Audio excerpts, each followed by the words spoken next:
सोलापूर शहरामध्ये 5 paramedical nursing कोर्ससाठी एक महिला आहे पूनम पारे.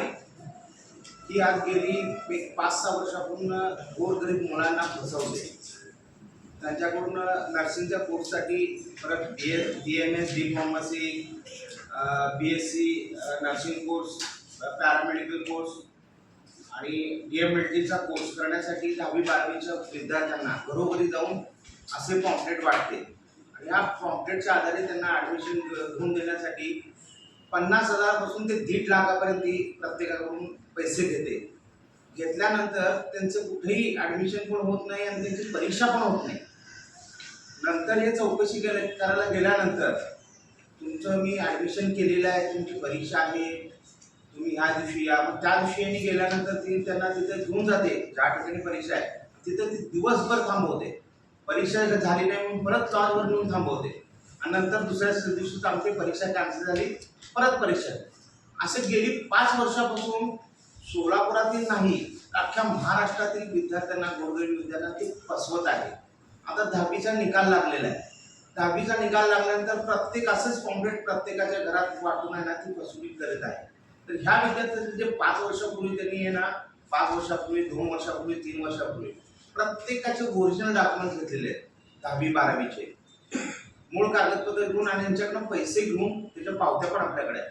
त्यांची फसवणूक केली आहे आणि यांचे पैसे पण देत नाही आणि यांचे ओरिजिनल डॉक्युमेंट पण देत नाही.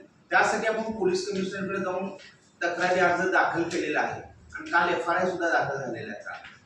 तर ह्या लोकांना न्याय मिळावा ह्यासाठी आपली श्रमिक संघटना आहे ना यांच्या पाठीशी उभा आहे आणि यांना न्याय म्हणून दिल्याशिवाय आपण गप्प बसणार नाही. आता तुम्ही यांना विचारू शकता यांच्यावर काय काय अन्याय झालाय.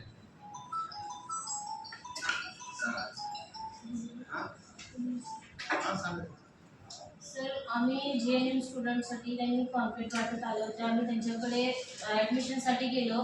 त्यांनी सांगितलं की ओरिजिनल डॉक्युमेंट लागतील म्हटले आणि फी 40,000 असं सांगितले आणि प्रॅक्टिकलचे वेगळे लागतील सांगितलं, पुस्तकांचे वेगळे लागतील म्हणून पुस्तकांचे पण आमच्याकडनं पैसे घेतले, प्रॅक्टिकलसाठी पण पैसे वेगळे घेतले आणि ॲडमिशनसाठी पैसे घेतले.